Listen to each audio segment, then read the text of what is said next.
이제 해보면 참 놀랍다 생각이 들고요. 아침에 지난번에 하나님 나라가 무엇인가 설명해 드렸죠. 하나님 나라는 한마디로 하나님이 통치하십니다. 통치적 개념이 더 크다 하는 것을 여러분 기억을 해 주시기 바랍니다. 우리 이 세상에 살지만 우리 하나님 통치받는 그것을 지금 말하고 있죠. 그럼 하나님 나라 지금 특징들이죠. 하나님 나라가 도대체 어떤 특질을 가지고 있느냐. 이걸 알아야 어떻게 기도하고 무엇을 기도할까 결정이 되거든요. 그래서 하나님 나라 주변 특징들 몇 가지 뭐 더 있겠지만 그래도 제가 생각나는 대로 하나님 나라 특징이 뭐냐. 첫째 하나님이 다스리신다 하는 게 하나님 특징입니다. 하나님 나라 그럼 하나님이 왕이 되셔서 다스리신다. 여러분 미군의 여기 우리 용산 기지 우리 의정부에도 지금도 있나 미군 기지가 거의 없죠? 거의 없고 뭐 여기가 6개인가 5개인가 6개인가 있었다고 그러는데 거의 다 나가고 지금도 있는지 모르지만 미군 부대 가본 적 있어요? 예, 가봤다 합시다. 미군 부대 딱 들어가면 미군 부대 문을 열고 들어가는 순간 거기는 한국의 법이 적용됩니까? 미국의 법이 적용됩니까? 한국 법이 적용 안 되고 미국 법이 적용됩니다. 거기는 미국 땅이에요.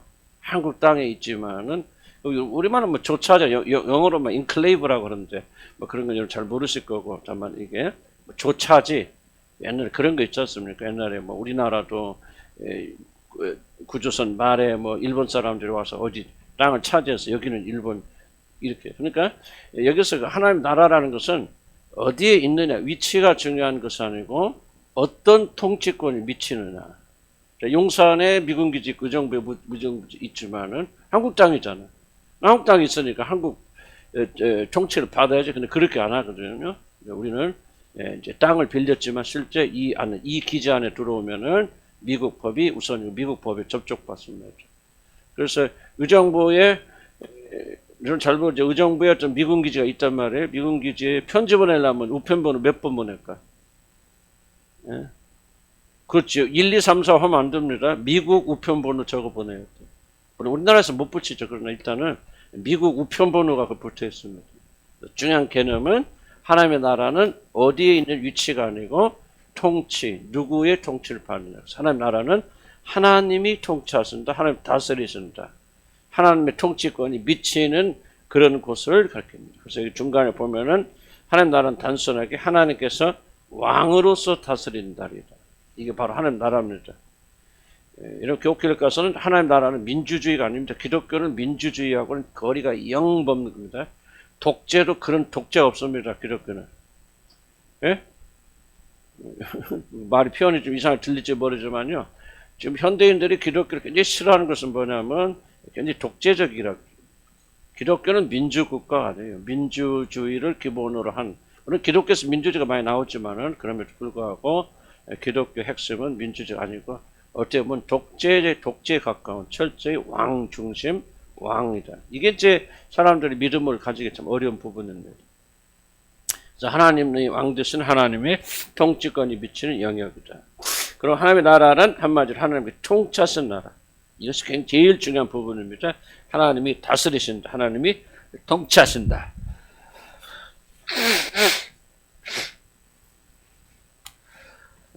그래서 하나님 나라에 들어왔다. 하나님 백성들 제일 중요한 건 뭐냐? 하나님의 통치를 받아서 어떻게 하면 그분과 그분의 뜻에 복종하며 사는가. 이것이 하나님 나라의 가장 중요한 개념이에요. 순종, 복종. 이것이 하나님 나라의 핵심적 개념입니다.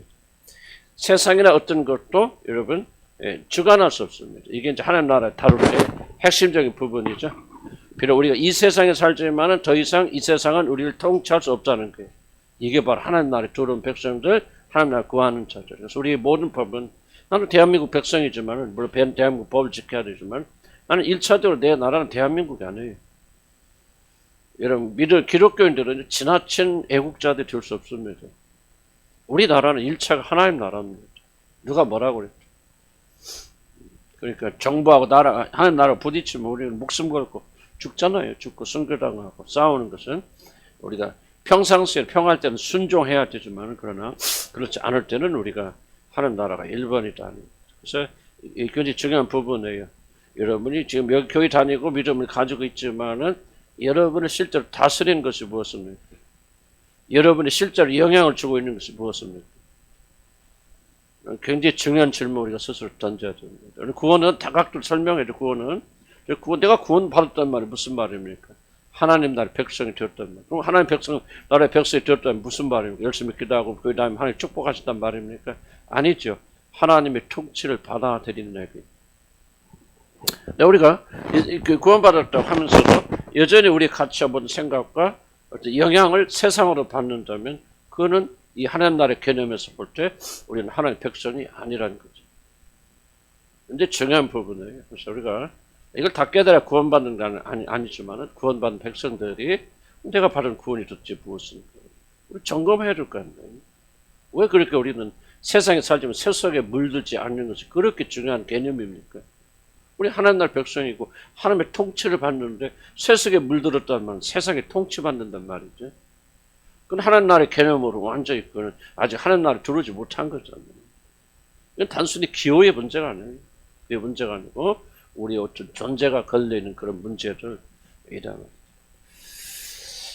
하나님이 그 다음 봅시다. 그래서 우리가 세상에 살아도 하나님 통치를 받는다면 이것은 우리 하나님 나라 들어와 있다는 사실이죠. 그래서 여러분들이 하나님 나라 백성 증거가 무엇입니까? 비록 이 세상에 살지만 이 세속에 물들지 아니하고 하나님 나라의 법칙대로 살려 발버둥치고 있다. 아, 그 사람은 하나님의 통치 가운데 있다. 하나님의 나라의 백성이다. 그렇게 말할 수 있는 거죠. 그래서 우리 기도하는 자를 뭘 해서 기도해야 됩니까? 이 세상에 사는 동안 세상에 영향받지 않고 세상에 물들지 아니하고 하나님 나라의 영향으로 살기를 간구해야 돼요. 그래서 이런 내용들을 여러분 기억하셔야 돼요. 하루에 다 기억을 못하지만 이것을 마음에 닿으면 기도할 때 이걸 기억하는 거죠. 주님, 하나님의 나라가 임하소서. 그랬을 때 주님 정말 하나님의 통치받고 세속에 물들지 않냐고 오직 하나님의 가치대로 사는 자가 되게 하여 주십시오. 이런 식으로 기도하면 1시간 금방 안 가겠습니까? 1시간 반, 2시간 해도 저 기도면 다 못합니다. 꼭 그렇게 해야 된다는 얘기는 아니고 다만 그렇다는 거죠. 그래서 하나님이 왕이시란 말은 뭐냐면 하나님과 그분의 관계를 보는 것이 우리를 지배하고 영향을 줘야 됩니다. 무엇이 영향을 주는 것이 가장 핵심적인 증거가 뭐냐면 정서죠. 무엇이 여러분이 그렇게 기쁨과 감사, 감격과 슬픔을 가져다 줍니까? 그것이 바로 여러분들에게 영향을 주는 거거든요. 정서는 굉장히 중요합니다. 무엇이 그렇게 기쁩니까? 한번 여러분 잘 살펴보셔야 돼요. 정말 그렇게 어려움이 있다가도 여러분 내가 하나님 나라의 백성이고 우리 주님이 장차 우리 재림하셔 오시면은 내가 그날 들어가 그런 것들이 위로가 되어져서 완전히 여러분들이 어떤 그 기쁨이 일어나고 회복되었습니까? 하하호는 안 할지 모르지만 그러나 그런 고난 역경과 고통 속에 있다가도 그 하늘나라를 생각하면 여러분 위로가 되고 격려가 되어서 일어났습니까? 이게 정서거든요. 그러니까 우리가 잘 생각해봐요. 정말 이게 중요한 얘기예요. 그러니까 이런 것들이 내가 어디에 소속된 사람인가를 정확히 드러내겠지만 그런 것들이고 구원받은 백성들은 자꾸 이런 걸 생각해요. 자, 그렇구나. 하나님 나라의 백성 된다는 게 바로 이런 거구나. 정서구나. 그래서 성경 보면 51페이지 보면 먹든지 마시든지 다 주의 영광을 위해서 하라. 모든 에너지가 모든 초점이 하나님께 집중되고 그 나라에 집중돼. 이게 바로 그 나라의 백성이란 말이죠. 우리 대한민국 백성들 일본에서 일어나고 좋은 일 일어나면 막 기뻐하고 즐거합니까? 일본에 어떤 일이 일어났다 그러면 막 슬퍼합니까? 아이 깨소금이다 그러지? 그런데 우리나라에서 일어나니까 좀 걱정 근심하잖아요. 그게 정서예요. 그렇게 해야 구원받는 게 아니에요. 구원받은 백성들은 이제 그렇게 되고 이렇게 되는 것이 정상인 걸 더 깨닫고 더 전진해 나가고 그런 거죠. 그래서 우리 감정, 행복 이런 것 다 그렇다. 그런 걸 꼭 기억하시고요. 그러니까 모든 것이 하나님의 중심이 되는 것이 하나님의 나라다. 그런 걸 기억하시기 바랍니다. 그래서 에베소 4장 6절에 보면 하나님 한 분이시니 곧 만유의 아버지시라 만유 위에 계시고 만유를 통일하시고 만유 모든 것이 하나님이 있는 나라 중심이 되는 것 이게 바로 하나님의 나라. 여러분 감성도 지성도 뭣도 전부 다 하나님이 중심. 기쁨도 하나님, 슬픔도 하나님. 그러니까 이게 하나님과 분리될 수 없는 먹든지 마시든 무엇을 하든지 하나님의 영광과 그분의 존재를 할 수 있어요. 근데 이제 문제는 여러분 이걸 막 의문적으로 하려면 안 되죠. 이건 그렇게 할 수 있는 게 아니에요. 기독교는 의문적으로 내가 이렇게 해야 되겠다. 모든 것을 하나님 중심으로 내야 되겠다. 발버둥 치는 게 아니에요. 그렇게 되어지는 것을 이제. 다만 여러분들은 받은 구원이 로마서 우리 암송하지만 얼마나 놀라운 것들입니까? 우리 무엇이든지 또 알지도 못하고 받았는 선물을 받아들였는데 이것이 이렇게 엄청난 것이다. 우리가 그걸 깨달았고 이제 그걸 추구해 나가는 거죠. 그래서 이미 여러분들 이런 거 할 수 있는 충분한 것이 갖춰져 있고요. 성령 여러분을 계시고 그래서 여러분 믿음을 가지고 이게 구원이구나. 그래서 하나님 중심을 놓기 시작하면 할 수 있습니다. 할 수 없으면 구원 못 받는 거예요. 할 수 있는 사람들은 구원 받아서 이미 변화됐기 때문에 그렇게 할 수 있는 거예요. 다만 우리 말씀을 들어서 꾸준하게 추구해 나가야 되죠. 그래서 하나님은 뭐가 하나님의 나라다? 하나님이 다스리시고 통치하신다. 그분이 모든 것 뜻입니다. 두 번째, 하나님은 절대적 군주세요. 비슷한 내용입니다. 아까 얘기했지만 기독교는 민주국가가 아닙니다. 교회는 민주주의가 아니에요. 민주주의를 추구하는 교회는 다 망합니다. 속전 말로 부흥하는 교회 보세요. 부흥하는 부흥에서 교인들이 모여서 막 자기들이 뜻에 의해서 민주주의 그런 교회 하나도 성공 못하면 다 무너집니다. 기독교는 놀랍게도 엄청난 독재주의입니다. 그리고 이제 우리 인간이 그렇게 해서는 안 되겠죠. 목사가 중심이란 그런 뜻은 아니고 우리 하나님이 모든 것이 중심이 될 때 절대적 군주라고. 자, 벌써 왕정. 하나님 우리 왕이시다 그럴 때 우리 현대적인 왕의 개념 없잖아요. 왕 그러면 왕 앞에서 벌벌 떠는 사람 누가 있어요? 좀 상징적 존재죠. 유럽의 국가들이 왕들이 꽤 많더라고요. 보니까 왕 있는 나라들 굉장히 많은데 북미 유럽 다 있고 네덜란드도 왕이 있더라고. 난 처음 들어봤어요. 영국, 프랑스는 없죠. 스페인도 왕이 있죠. 독일은 없습니다만, 노르웨이, 핀란드 다 있더라고요. 근데 그게 얼마나 중요합니까? 그냥 상징이죠. 우리도 왕이 있다 그래서 또 그것도 사실 구경거리잖아요. 왕이 이렇게 왔다 갔다 하고 왕자가 공주가 파란 뼈 잡을 때 얼마나 재밌어.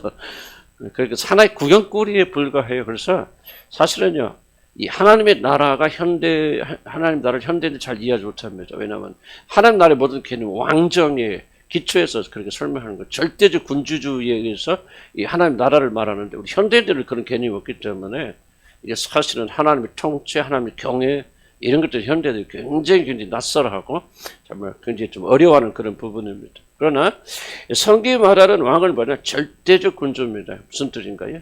김정은이 생각하면 돼. 김정은이 생각하면. 김정은이가 말 한마디 하면 다 죽고 살고 다 달려있잖아요. 옛날에 임금하고도 비교가 안 되잖아요. 옛날 임금들은 하나 하려고 그러면 그냥 성균관 학생들이 나와서 엎드려서 아니옵니다. 전하 얼마나 대모들 합니까? 나는 요새 대통령들이 더 나은 것 같아. 김정은이가 이렇게 해라 그런데 그 밑에 부하들이 김정은이 뭐라고 부르나? 수령님이라고 부르나? 뭐예요? 위원장님 안 되나요? 그랬다 다 삼족을 멸하잖아요. 그러니까 제가 볼 때는 김정은이가 훨씬 진짜 왕국 그러면 김정은이를 생각하면 딱 될 것 같아요. 이러면 이게 놀랍게도 이게 하나님 나라가 이게 바로 이렇게 했는데 하나님 나라는 하나님의 절대적 위치에 있는 거예요. 우리가 이걸 지금 하지 못하기 때문에 우리가 지금 힘드는 거예요. 하나님 말씀하셔서 끝이에요. 그리고 하나님 나라의 개념을 보세요. 아버지의 뜻에 의해서 아들까지도 복종하고 죽잖아요. 이게 하나님 나라예요. 하나님 나라 개념이에요. 우리는요, 하나님 나라 개념하고 굉장히 거리가 멀어요. 우리 믿음은요, 성경에 말하는 믿음과 엄청나게 거리가 멉니다. 우리는 적어도 그 정도는 이해를 하셔야 돼요. 우리가 믿음이 종같이 떠들고 다니지만요, 성경이 본래 말하는 믿음과는 엄청나게 거리가 멉니다. 아들도 하나님의 말씀하시면 죽기까지 복종하잖아요. 하나님 되신 모든 걸 다 버리고 짐승처럼 낮은 자할 때 사람이 되셔서 물론 그분이 사랑이 있어서 그러시지만은 그렇게 하시는 가령 일본에 오늘 하나님을 경외하기 때문에 그만큼 하나님의 나라에서는 하나님의 뜻을 받드는 거예요. 또 나중에 우리 나무 했죠. 하늘에서 뜻이라고 땅에서 이루어졌다. 하나님의 하늘에서는 천사들도 아들도 복종하는데 이 땅에서는요 안 돼. 복종 안 해. 그러니까 기도가 뭡니까? 땅에서도 하늘처럼 그렇게 복종하는 일이 일어나길 원합니다. 그게 우리의 기도와 그 간구의 핵심이 되어져야 된다. 우리 회복해야 돼요. 그렇다고 해서 우리들이 그렇게 예수님처럼 그렇게 안 될지 모르지만 안 된다고 그래서 우리가 추구하지 않는 건 다른 이슈지. 우리는 올바로 배워야 된단 말이죠. 하나님의 나라. 지금 우리 신학원이 완전 개판이에요, 개판. 왜 개판인지 아주 근본적으로. 여러분 열심히 할 수 있어요. 기도할 수 있어요. 매달릴 수 있어요. 그런데 그 중심이 뭐예요? 철저히 우리들 자신 안에. 이건 하나님나라의 관점에서 보면요. 이건 완전히 여러분 하나님 앞에 대적하고 대항하는 거. 이건 완전 적대 세력입니다. 지금 하나님께서 여러분이 얼마나 윤리적 도덕적이나 얼마나 여러분들이 뭐 착한 일을 하느냐 열심히 기도하냐 그거 보시는 거 아니에요. 지금 하나님 나라의 관점에서 보면요. 여러분이 하나님의 나라를 어떻게 대하고 있느냐 저부터도 빵점 정도가 아니에요. 이거는 정말 하나님이 정말 참고 인내하시는 것이 놀라운 것밖에 없어요. 지금 여러분이 그렇게 하나님 나라 받습니까? 근데 믿음의 조상들이나 우리 믿음의 좋은 분들 들어보면요. 그렇게 받들거든요. 정말 이거 목숨 걸고 받아요. 멀리 갈 것도 나는 우리 할머니 때나 우리 아버지 때만 봐도요. 그들은 진짜 믿음을 우리같이 그렇게 장난스럽게 안 믿었어요. 목숨 걸고 믿었어요. 정말 우리가 상상할 수 없을 정도로 희생과 헌신하면서요. 그렇게 믿었다고. 지금 우리가 정상이 절대 아닙니다. 아주 비정상이에요. 하나님 나라에서 거리가 아주 먼 게 현대인들입니다. 그런데 우리는 너무나도 자기 중심이 되었기 때문에. 그러잖아. 학교 가서도 선생님 뭐라고 해도 안 듣잖아요. 왜? 자기 중심, 내가 왕이에요. 잘못해서 선생님 때리면 당장 고발하고 집에서 난리 피고 그러는데 완전히 개인주의, 개인중심주의. 난 여러분들에게 한국에 부탁드린 것은요. 이 주기도문을 통해서 우리가 이게 안 바뀌면은요. 나는 우리에게 소망이 없다 생각합니다. 이게 바뀌어야 돼. 막 기도를 얼마나 효과적하느냐. 그건 이차원이죠. 여러분, 우리가 좋은 기도를 하기 위해서 주기도문 배우는 게 아니에요. 생각 바꿔야 됩니다. 이거는 우리 전체가 전 인격이 바뀌어야 돼요. 수정돼야 됩니다. 성경이 정의하는 믿음과 우리가 믿는 믿음은 굉장히 다를 수 있잖아요. 나는 이게 될 수 있다고 생각하는 거죠. 똑같은 성령이잖아요. 나는 옛날에 믿음의 선배처럼 막 그렇게 정말 극단적으로 난 그걸 말하는 게 그렇게 안 되다 할지라도 우리는 그것을 추구해야 되는 거 아니에요? 마땅한 거 아니에요? 하나님 나라는 뭐예요? 하나님 말씀하시 그냥 완전히 아들까지 죽기까지 복종하는 거예요. 천사들도 보세요. 어떻게 순종합니까? 어떻게 복종합니까? 하나님의 절대적 주권이 그냥 하늘처럼 받들어지는 그런 나라. 이 나라가 회복되기로 우리가 기도하고 간구하라 그 말이죠. 나는 그렇게 되는다 믿고 나는 여러분 충분히 잘 들어보세요. 우리가 어디까지 나갈 수 있느냐 하는 것은 이게 중요한 거 아니에요. 거기를 향해 가고 있느냐가 중요한 거지. 예수님과 어떤 믿음의 선배들께 신앙과 우리를 비교하면 하늘과 땅 차일 수 있지만은 그쪽을 향해 가는 것과 다른 쪽으로 가는 것과는 다르잖아요. 무슨 뜻인가 이해가시죠? 나는 우리가 그래야 된다 생각하고요. 여러분 안에 성령 계시면은 충분히 걸을 수 있다고 생각해요. 하나님이 만들어 가서 하나님의 일이기 때문에요. 이 개념 바꿔나가야죠. 바꿔나가요. 하나님 나라는 하나님 절대적 군주세요. 하나님 말씀하시면 토라는 거 없어요. 억조하는 거 없어요.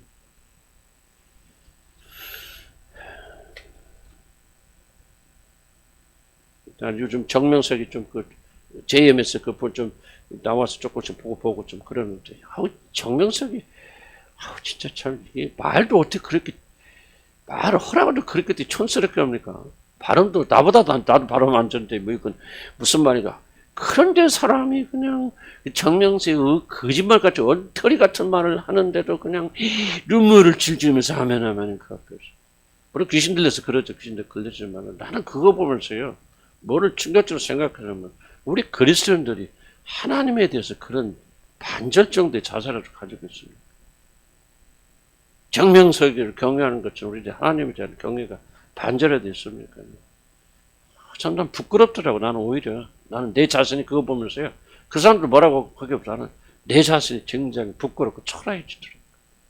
이단들도 자기 가짜 교전을 그렇게 저렇게 목숨을 걸치고 충성하고 헌신하고 복종하는데 참전 하나님 백성이라는 사람들이에요. 우리가 하나님 대해서 어떻게 대합니까? 하나님 절대 군주죠. 아브라함 보세요. 아브라함 내 자식을 번제로 바쳐라. 두 말은 괜찮아. 새벽에 일찍 일어났어요. 그 짐을 다 지어서 자기 아들 앞서 재물을 가서 칼로 냈어요. 만약 하나님 안 막았으면 죽였죠. 이게 바로 하나님의 절대적 군주예요. 하나님 나라의 백성이란 말이에요. 사실은 그렇게 돼야 여러분 하늘나라 들어갑니다. 여러분 하늘나라 들어가는 거 아니에요. 그렇게 돼야 여러분 그 정도 믿음을 가지고 있어요. 아브라함과 동일한 믿음을 가지고 있어요. 하늘나라 들어가죠. 근데 하나님은 은혜가 있고 아까 좋아했지만 사람 사랑하세요. 이거 왜 중요하냐면 사람이란 단어 속에는 지금 우리가 엉망진창에는 우리가 들어있잖아요. 그런 사람을 사랑하셨어요.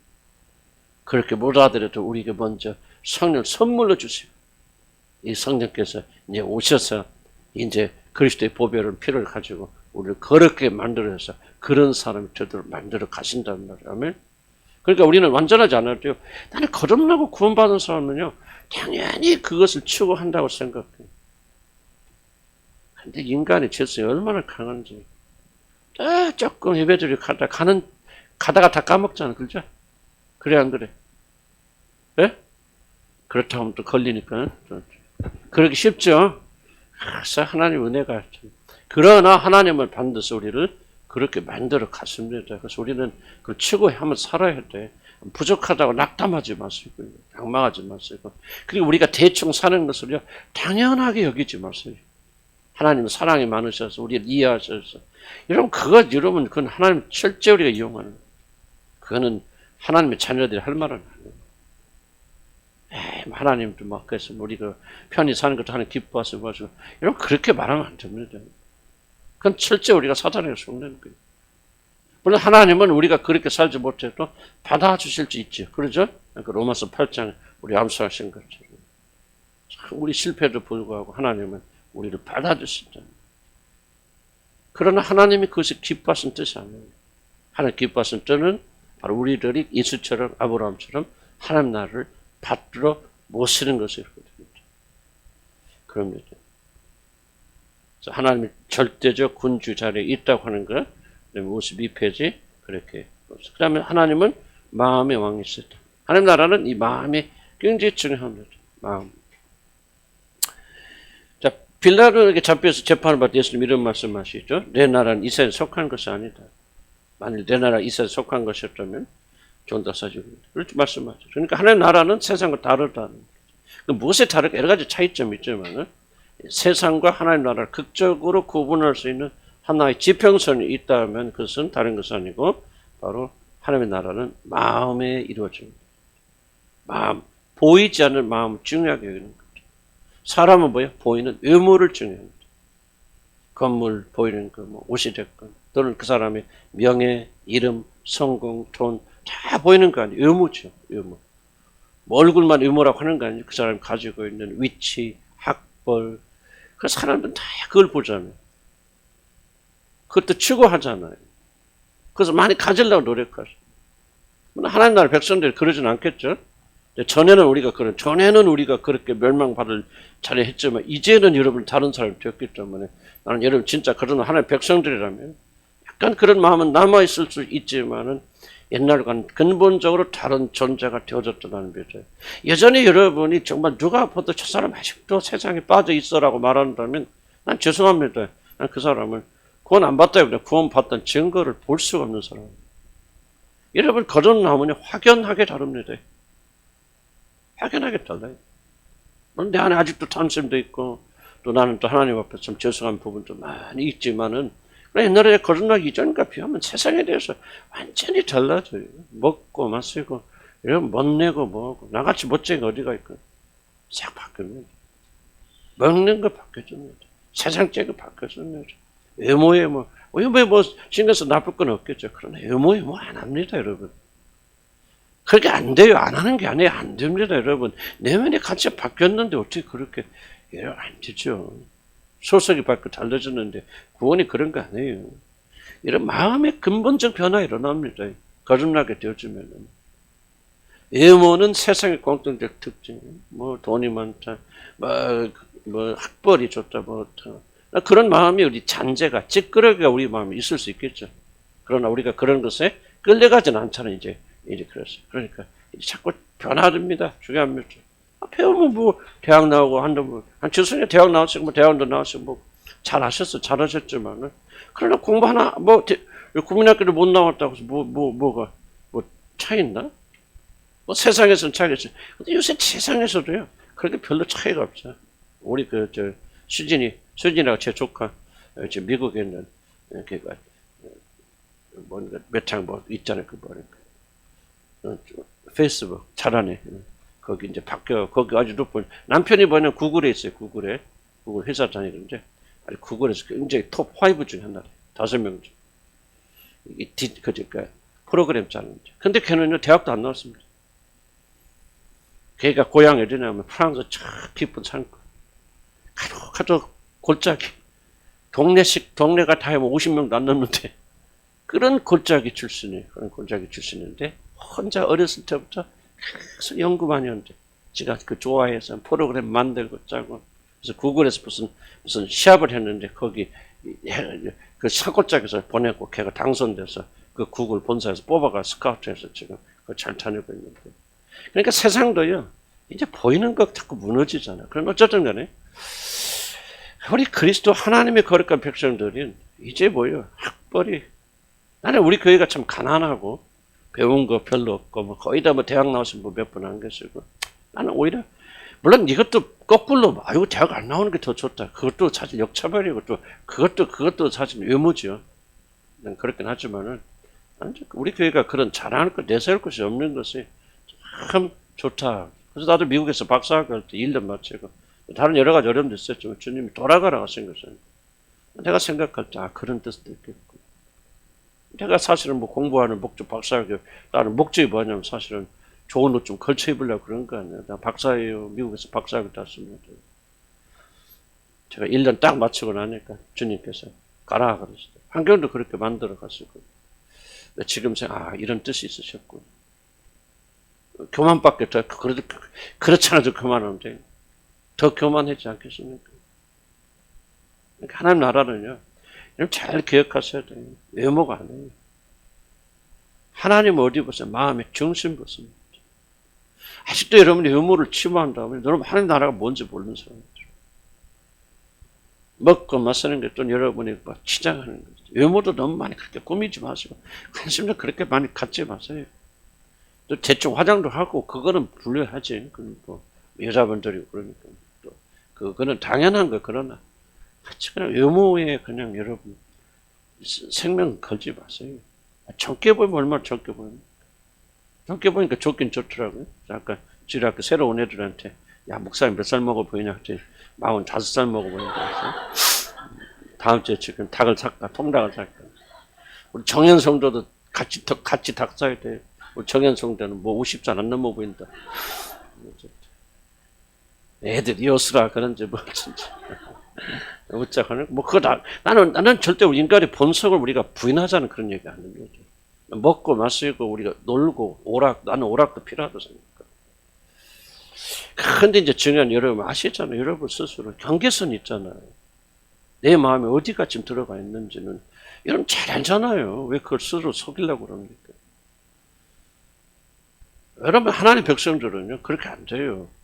거듭나는 순간 이거 바뀝니다. 나는 내 취향에 보고 다 바뀌어서 거듭나고 주님 만나고 성령 받고 그러면서 음식 먹는 것까지 바뀌고 나는 음식 엄청나게 식도락이 있는데 지금 다시 음식 안 찾아요.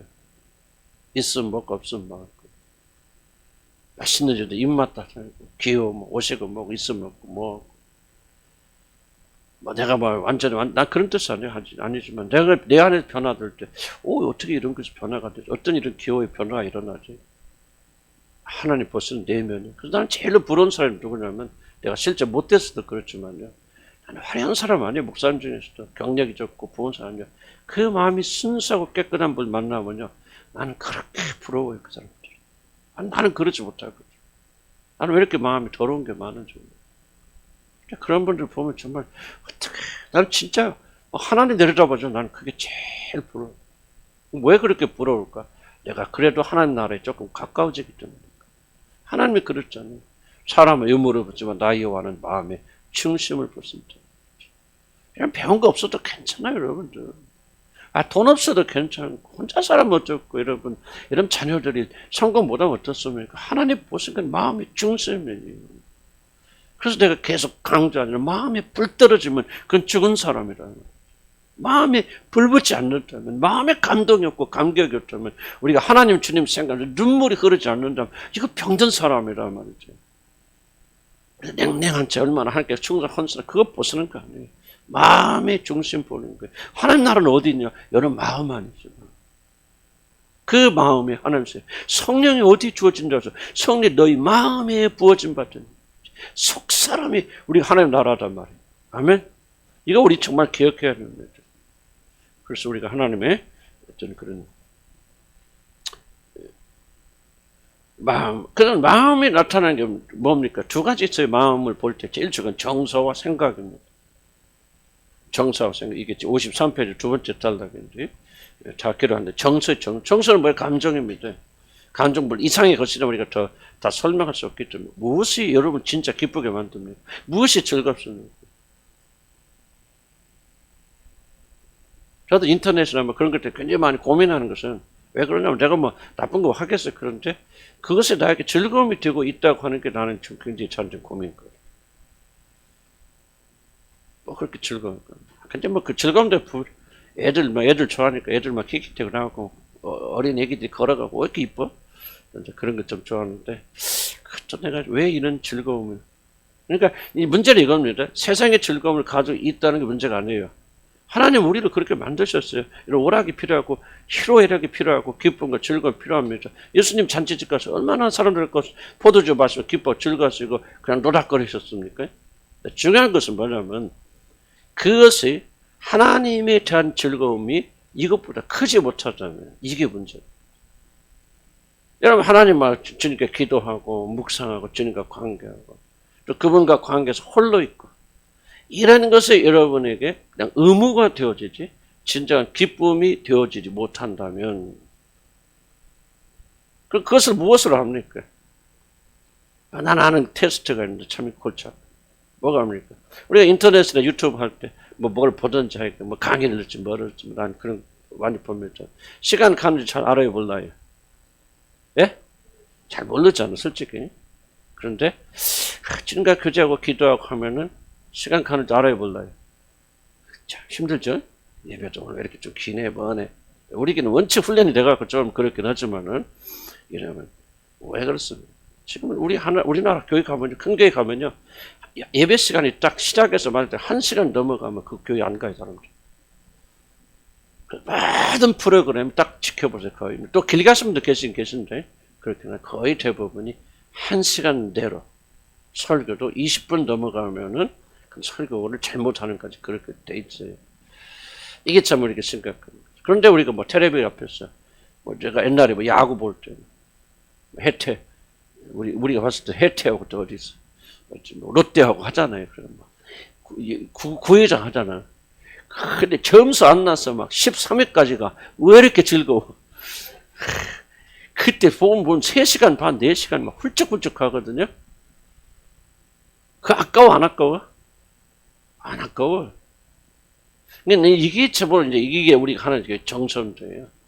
정말 이게 우리가 굉장히 나는 좀 고민돼요, 고민. 어거지로 막 그렇게 하는 걸 해야 된다 그런 뜻은 아니지만은, 야, 정말 이게 내 정서 도대체 어디에 있는가?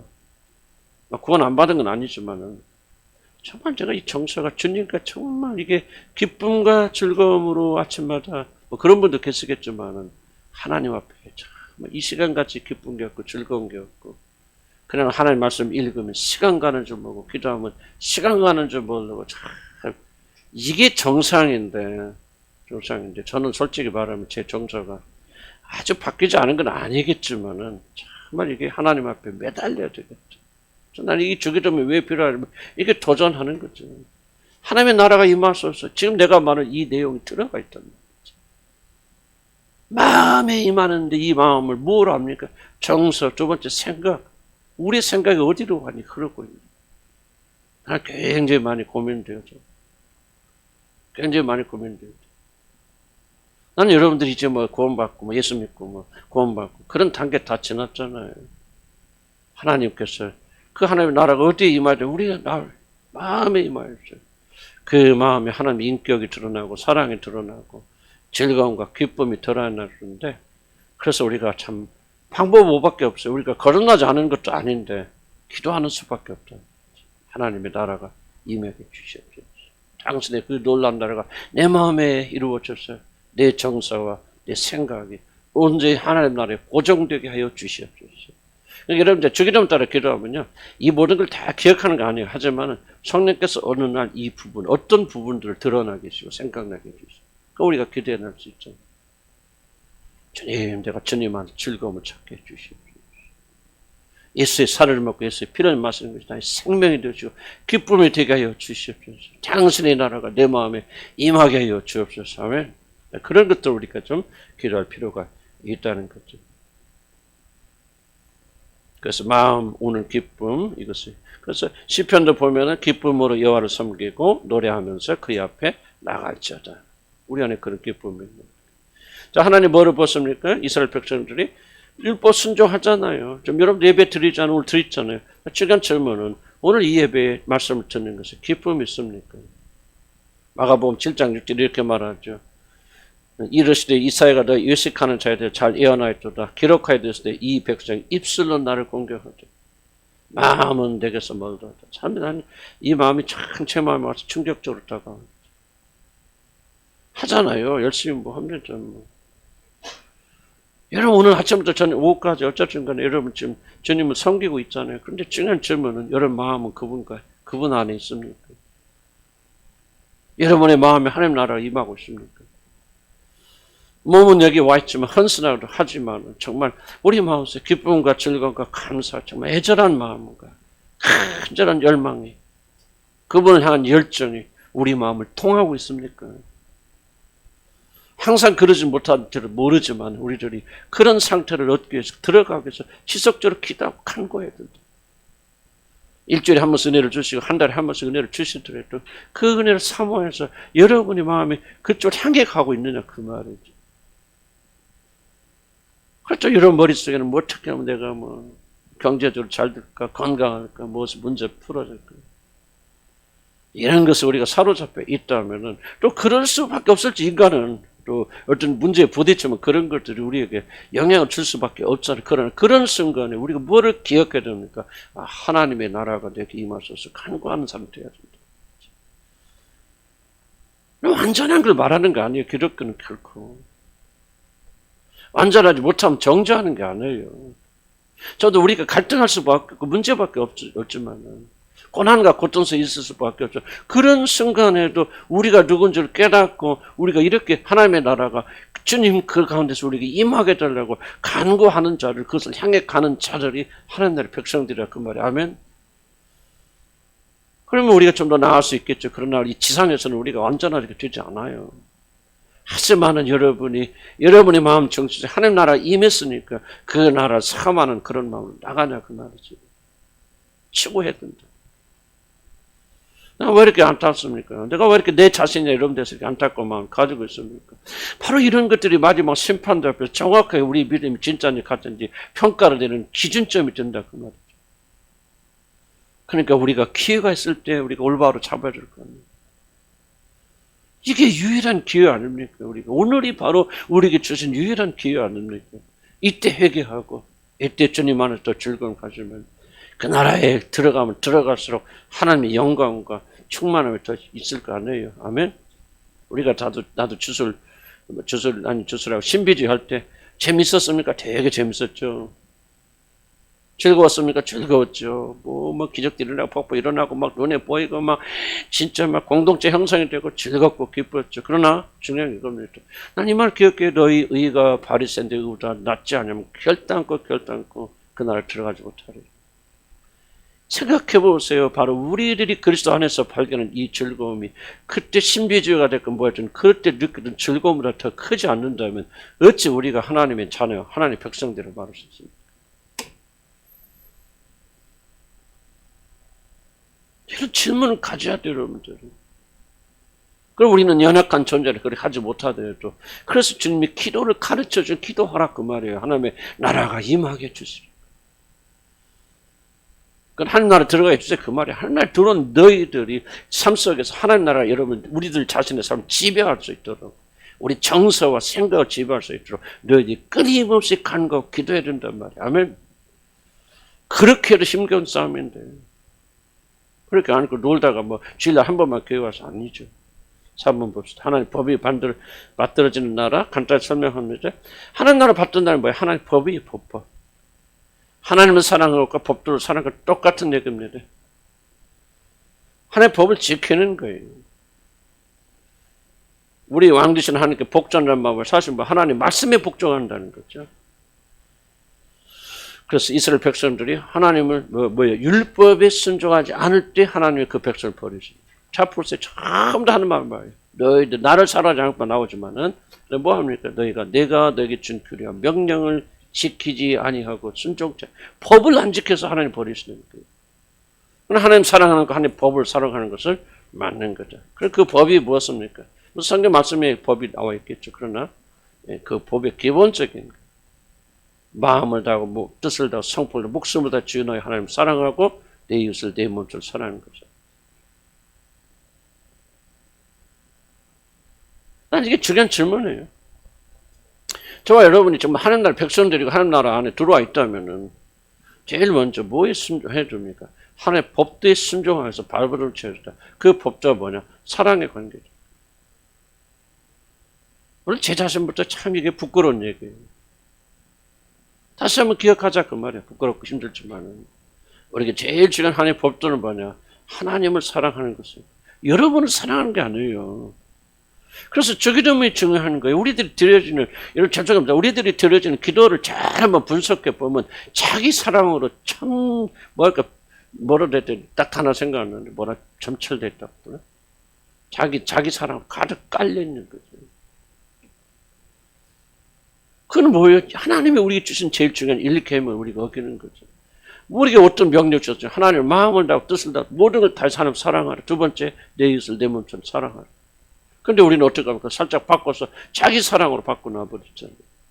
자기 외에는 보이는 게 없잖아요. 나나나 하다 계속적으로 모든 관심이요. 다른 사람이 아니에요. 하나님이 아니에요. 그럴 때마다 우리가 뭐를 기억해야 되냐? 우리가 어떤 나라, 어느 나라의 백성들이 그래서 기억하는. 세상 나라의 백성은 뭐예요? 일본 자기가 우선이야. 나요. 죄는 뭐예요? 자기가 모르는 게 중심이 되는 걸 하나님을 제끼고 그 자리에 자기를 두는 것이 죄라 하잖아요. 그래서 세상은요, 자기로 가득 차 있어요. 이기주의밖에 없잖아요. 학교가 됐건 뭐가 됐건 다 파괴돼 버렸잖아요. 부모와 자식 사이에 뭐가 남아있습니까? 지금 자기 주장하는 거 외에는 뭐가 남아있습니까? 부모는 부모대로 자기 주장하고 자기 생각하고 자기 행복하고 자기 자식들은 뭐예요? 부모가 됐어. 부모 앞에서 희생합니까? 안 하죠.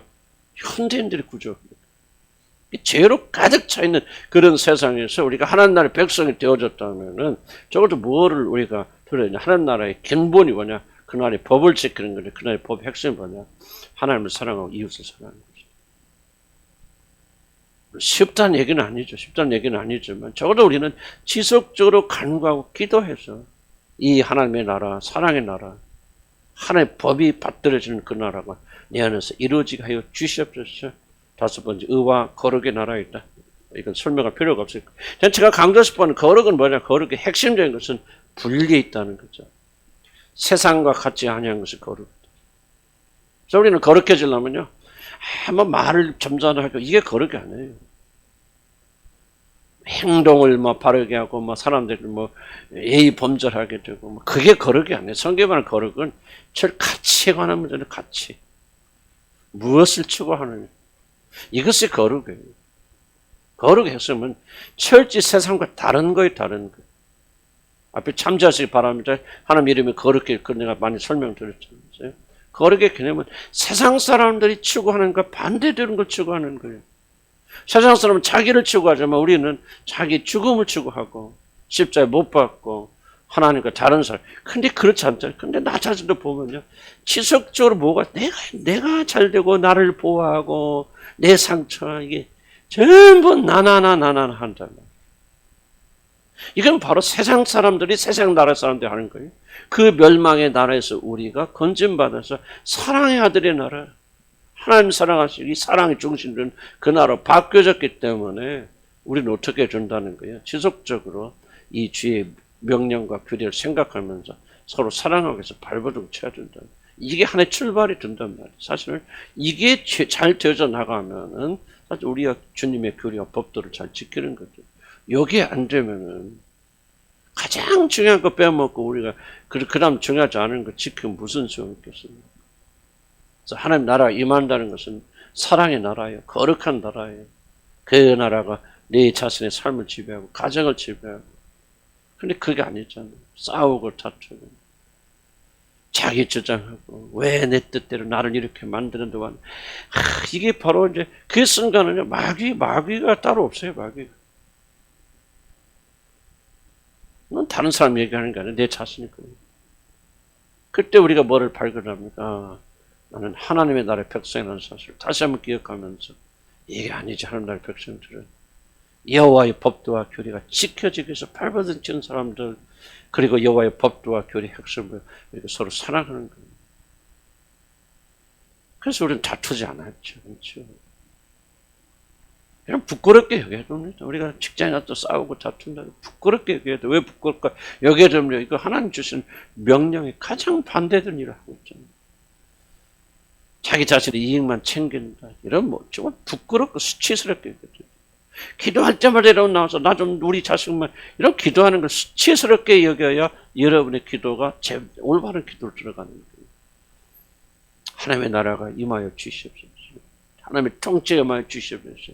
주의 계명대로 살게 하여 주시옵소서.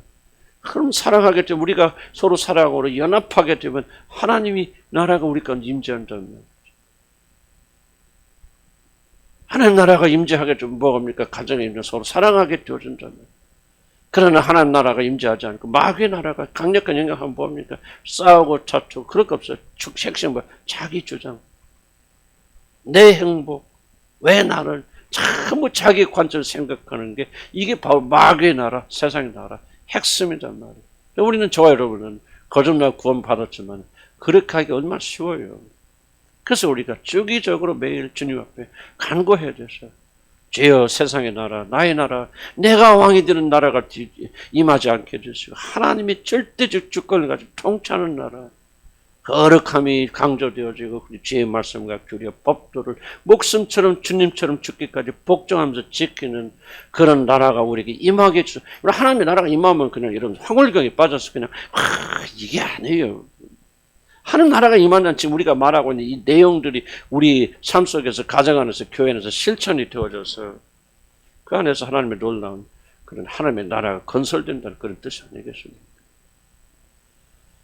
무슨 말 이해하시죠? 거룩한 나라에 세세가 물들지 않냐고. 물론 거기에는 죄에서 분리된다는 말도 있죠. 그러나 죄의 핵심 뭐냐? 나, 자기 중심, 자, 내 행복, 내 안전.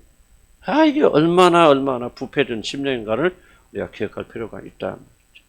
한 10분만 합시다. 56페이지, 57페이지. 그럼 하나님 나라를 할 때는 꼭 사단의 나라를 여러분 기억해야 됩니다.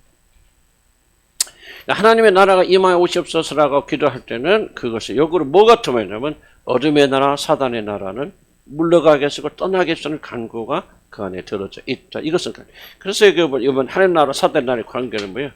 공존합니다. 어제까지 공존합니까? 이제 마지막 때, 예수님이 재림왔을 때, 그리고 모든 죽음이 정복이 돼서 모든 성들이 부활하게 되어질 때, 사단의 나라는 영원히 멸망당하게 되었죠. 그때까지는 공존하게 되어집니다. 그래서 하나님 나라와 사단의 나라는 역대칭. 표현이 좀 그래. 여기 뭐라고 설명할까요? 시소처럼 하나가 올라가고 내려가. 평행 갈 수 없죠? 시소처럼 올라가고 내려가는 그런 역대칭. 제가 맞는 말이 틀린 말일 수도 있는데, 그렇게 붙여봤는데 하나님의 나라가 들어오면 어둠의 나라 물러가고 어둠의 나라가 강하게 역사할 때는 하나님의 나라는 그 힘을 잃습니다. 무슨 뜻입니까? 공백 상태는 없고 중간 상태는 없습니다. 하나님 나라가 통치하든지 어둠의 나라가 통치하는 둘 중 하나입니다. 그래서 결코 하나님의 나라와 어둠의 나라 같이 가는 경우가 없다. 그리스도께서 이 땅에 오셔서 많은 귀신을 쫓아냈던 이유들 수없이 설명했어요. 그래서 간단히 설명하면은 하나님의 나라가 임했다는 신호. 하나님의 나라가 이 땅에 그리스도와 함께 임하셨다는 것을 마태복음 12장 28절에서 설명하고 있습니다. 하나님께서 이제 통치하신 귀신들이 더 이상 사람을 괴롭힐 수 없습니다. 하나님의 통치가 오면 귀신의 통치는 나가게 되어 있어요. 이걸 내가 계속 강조하는 이유는요. 아직도 우리들은 뭐 하나님의 통치를 받는다 하면서 귀신의 통치를 받고 있기 때문에 그래요. 구원받지 못했다 그 말 하고 있는 것은 무엇인가 잘못됐다는 강조합니다.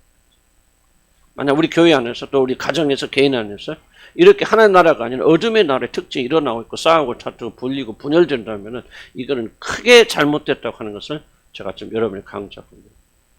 왜? 그건 하나님 나라가 물러가고 어둠의 나라가 임했다는 증거. 심각하게 생각해요. 개인적인 성격 차이가 안 나요. 제 핵심은 뭡니까? 하나님의 어둠의 나라가 통치하기 시작하고 있다. 그래서 우리가 어떤 교회든지 가정이 됐건 교회가 됐건 불일치가 일어난다. 싸움이 일어난다. 특별히. 왜 교회가 하나님에 의해서 전방적으로 전권적인 그런 주권적인 그런 나라인가? 왜 성장하는 교회들은 하나님의 영을 받은 목사들이 말씀할 때 전적으로 순종하는 거예요? 나는 우리 교회 큰 장점 중 하나가 좀 이런 그런 경향이 있죠? 목사님 말은 그래도 순종합니까? 해요? 예. 하려고는 하죠? 하려고 하는데. 또 겉으로는 그런 속으로는 안 그런 사람이 있겠지만 나는 우리 교회가 지금까지 그래도 이 어려움 가운데 보존되었던 가장 큰 원인이 있다면 바로 이렇게 여러분들이 하나님 나라의 지금 특성들이 일어나고 있기 때문에 그렇다 생각이 되었죠. 가정도 마찬가지고요. 개인도 마찬가지고. 왜 가정의 평강과 하나 되면 이런 그렇게 우리가 갈구해야 되고 우리 가정의 싸움이 멈춰야 되고 부부간의 일치가 되어줍니까? 바로 이것은 어둠의 나라, 사단의 나라가 우리를 통치하고 있다는 확실한 증거이기 때문에 더 이상 큰 동기가 없어요. 동원이 없어요. 하나님 나라, 어둠의 나라 좀 싸웁니다. 다툽니다. 나눕니다. 고린도서 6장 15절 이런 말씀 있죠. 읽어볼게요. 너희는 믿지 않는 자와 멍에를 함께 하지 마라. 이와 의와 불법이 어찌 함께하며 빛과 어둠이 어찌 사귀며 그리스도와 벨리알이 어찌 조화되느냐. 절대로 조화가 안 된다. 그러니까 하나가 들어오면 하나가 나가고 하나가 나가면 하나 들어오는. 공백 상태로 있으면 안 돼요. 공백 상태에 있으면 사람이 어둠이 들었죠. 그래서 여러분이 정말 하나님의 나라 할 때 사단의 나라와 대칭과 역대칭 관계에 있다. 그래서 우리는 결단코 하나님 나라가 임하기를 간간다는 거예요. 우리 삶 속에서 또는 교회 속에서 그리고 가정 속에서 어둠의 나라가 힘을 잃고 떠나가기를 간구합니다. 그런 간절한 열망이 있다. 뭔가 윤리적 부도덕이 됐건 싸움이 됐건 다툼이 됐건 무엇이 됐든지 간에 우리 개인의 삶 속에서 언제 청소가 되고 하나님 나라가 임하게 되는 그런 역사가 일어나게 되십니다. 하나님의 나라와 어둠의 나라는 결코 동거할 수 없다는 걸 좀 강조하고요. 그런데 56페이지 밑에 마지막 단락 보면 그런데 이제 애매모호한 포지션이 있습니다. 56페이지 받으시죠? 마지막 단락. 그러나 주님께서 부활하셔서 하나님의 자리에 오르셨지만 아직 재림하지 않은 바로 그 시간은 어쩔 수 없이 하나님의 통치와 사단의 통치가 이 세상에서 공존하게 되었습니다. 그러니까 지금 이 세상은 애매모호합니다. 지금 하나님이 통치하신다고 말할 수도 있고 사단이 통치한다고 말할 수도 있죠. 지금 겹쳐있는 상황이에요. 언제 사단의 통치가 끝납니까? 예수님이 재림하심으로 언제 끝났는데 지금 상태는 하나님이 예수 그리스도 안에서 이미 개입하신 건 분명하지만은 사단의 통치가 아직도 이어지는 애매모호한 그런 상태입니다. 이게 바로 말세라고 우리가 그렇게 부르고 있죠. 바로 이것이 그리스도를 매우 힘들게 만들고 우리들이 잊지 말고 하나님의 통치에 임하게 되려고 울부짖는 절박한 이유입니다. 왜 우리가 이 기도를 드려야 됩니까? 예수님 재림해서 하나님 나라가 오면 더 이상 이 기도 할까 안 할까요? 할 필요 없어요. 모든 것이 다른데 이루어집니다. 그러나 지금 이 시대는 뭐냐면 우리가 이 중간에 끼어 있어서 어둠의 나라 속에 있게 되고 우리 죄적 본성이 아직도 완전히 사라지지 않은 상태에 있기 때문에 우리는 하나님의 나라, 하나님의 통치가 임하셔서 뭐 하자는 거예요? 어둠의 나라의 통치를 종식시켜달라고, 멈춰달라고, 더 이상 우리 가정이, 개인이, 교회가 어둠에 사로잡히지 않게 해달라고 하나님의 나라가 임하게 해주시라고. 거룩과 정결 앞에서 말하면 하나님 죽으심을 이루고 모든 것들이 되는 그런 이것을 이루게 해달라고 우리는 줄기차게 기도를 해야 됩니다. 두 번째 개인의 삶에서 볼까요? 여기만 하고 끝납니다. 하나님 나라가 임하게 해달라는 강구는 사실 이제 사단의 통치를 끝내달라고 하는 그런 강구입니다. 우리가 하나님의 나라의 백성이 되었다고 주장하면서도 여전히 사단의 통치에 되어 있다. 특별히 어떤 영역은 그렇죠. 다 그런 건 아니고 진짜 거듭났다 할지라도 어떤 부분은 어둠이 깔려 있어서 아직도 사단이 통치하는 부분이 있을 수 있습니다. 거듭나죠. 하나님 자녀가 되었죠. 여러 가지 영역이 있죠. 어떤 분들 음란, 예를 들면 다윗 같은 경우도 하나님과 활발한 관계였고 성령을 가졌지만은 그러나 그가 밧세바와의 음란한 관계 청산하지 못했잖아요. 그래서 그가 큰 풍지박산을 당하지 않습니까? 그러니까 다윗의 영역 속에는 음란이라는 부분, 이런 부분이 그가 죽는 날까지 아니지만 상당한 부분 역사에서 그를 파괴하게 되어졌죠. 그래서 어떤 부분이든지 여러분 안에 그런 영역들이 있을 수 있습니다. 낭망하고 절망한다든지, 또는 외로움을 탄다든지, 우울하게 된다든지, 어떤 그런 음란이 됐건 뭐가 됐건 그런 영역들이 바로 있다. 이 영역들은 여러분이 간절하게 하나님의 나라가 그 영역에 임하여 주셔서 어둠의 영역이 쫓겨가도록 그렇게 해야 됩니다. 물론 우리가 고쳐야 될 우리 인격적 부분도 있지만요, 여러분 마귀의 역사는 반드시 있거든요. 어둠의 나라가 임해 있어요. 그 영역에는. 이런 돈을 받기고 돈을 사랑하기 때문에 그 영역에는 어둠이 깔리게 돼 있어요. 혼돈이 일어나야 됩니다. 무질서가 일어납니다. 그래서 판단도 못해요. 현장에서 어려운 문제가 이 경제적 영역이 일어나는 이유는 뭐냐면 바로 그 영역에 하나님 나라 임하지 않았기 때문에 하나님의 통치가 임하지 않아요. 어두워요. 그 돈 그러면 완전히 꽉 막혀요. 세상 사람과 전혀 구분될 수 없는 그런 영역이 되어져 버리니까 성령께서 통치하지 못하고 하나님 통치하지 못하고 어둠이 통치하니까 어둡죠. 혼돈되죠. 지속적으로 경제적인 손실을 입게 되기도 하고 그렇죠. 건강도 여러분 몸이 우상이 되어지고 그 영역이 그렇다면 뭡니까? 여러분 자신이 건강, 여러분 행복이 중심이 되어주면 하나님의 나라가 거기 하나님 통치할 수 없잖아요. 어둠이 통치하잖아요. 그럼 그 영역 속에 혼돈이 일어나고 어둠이 일어나고 그러니까 하나님의 나라에 임하게 해주시는 건 바로 그 영역 속에서 내가 하나님을 통치자로 세워서 절대적인 왕권을 가서 하나님이 절대 주권을 가진 분 하나님이 중요하시면 하나님이 들어오셔서 우리 건강이 우상이 돼서 내려오고 물질이 내려오고 포기가 되어져서 거기에 하나님 왕권을 차지하게 계시고 지배하고 다스리시게 되면 거기에 다시 한번 빛이 임하게 되지 않습니까? 그래서 혼돈이 해결되는 거예요. 각 사람은 각 영역마다 이런 것이 있다는 거예요. 여러분들이 이걸 이제 기도하시거나 생각하시면서 이 부분을 절기차게 여러분이 발견해 나가고 그 영역에 빛드신 그리스도의 빛을 초청해 모셔드리는 이게 되지 않으면 여러분 아무리 왜 기도하는지 모르겠어요. 왜 기도하는지. 이 영역을 저와 여러분 고쳐나가야 돼요. 탐심 있으면 탐심 철저히 해결하고 내려놓고 여러분이 거기서 어둠이 깔려있는데 어떻게 하나님 역사하십니까? 어둠이 깔려있는데 안 돼요. 분노가 됐든 뭐가 됐든 이러면 그게 변화되어야 돼요. 그 어둠의 영역에서 하나님 축복하실 수 없어요. 사단의 어둠이 장악하고 있기 때문에 그것을 통해서 지속적으로 파괴적인 일들이 일어나게 된단 말이에요. 그러니까 이거는 구원받는 백성들이 개인의 삶 속에서 하나님의 나라, 아버지의 나라를 임하게 해줘서 아버지가 통치가 되어지고 아버지가 모든 게 중심이 되어지는 그래서 아버지의 법도와 규례에 순종하게 되어져서 하나님의 영광의 빛이 임하게 들어오게 되어져서 그래서부터 하나님 나라가 형성이 되어서 이루어져야 됩니다. 그러니까 각 영역에 다른 어떤 영향력이라 설명할 수 있을까요? 난 잘 모르겠어요. 그러나 무슨 뜻인가 이해가시죠? 이게 여러분이 막혀 있다면 여러분 그 영역은 하나님 축복하죠. 그리고 그 영역만 문제가 사실 있는 게 아니죠. 그 영역을 통해서 여러분 전체의 삶 속에 영향을 가기 때문에 우리는 어떤 영역에서 왜 이렇게 하나님께 막고 계신지, 왜 축복하지 않는 것인지, 왜 이렇게 이 영역에는 어둠이 있는 것인지, 주님 도대체 왜 그렇습니까? 하나님의 나라가 임하게 주를 쫄깃하게 기도해서 우리 전체 영역에 하나님의 통치가 임하게 된다. 물론 하늘나라 가면 그런 영역이 있겠어요? 없겠어요? 없겠죠. 모든 영역에서 하나의 막힘없이 하나님의 완전한 통치가 이게 바로 하늘나라에 우리가 들어가는 거죠. 그러나 지금 우리는 그 나라 아직 들어간 게 아니고 들어갔고 입장권은 받았고 여러분 자격은 얻었지만 아직은 이 땅에 우리들이 사는 동안 사단이 통치하고 다스리는 그 영역 겹쳐있는 영역이기 때문에 그 영역에서는 우리가 싸워야 되고 투쟁해야 되고 그리고 그 영역에 주님의 빛을 비춰드려야 됩니다. 아침에도 우리가 이야기했지만 창세기 잘 한번 생각해 보시기 바랍니다. 왜 그런지 보면 혼돈과 무질서 있는 그 땅에 하나님의 영이 운행하셔서 그러면 일본을 뭐합니까? 빛이 있으라니 조명하잖아요. 깨닫게 해주잖아요. 보이게 해주잖아요. 아 이게 어둠이구나 잘못이구나 문제구나 이 영역에는 하나님 통치하지 않으시는구나.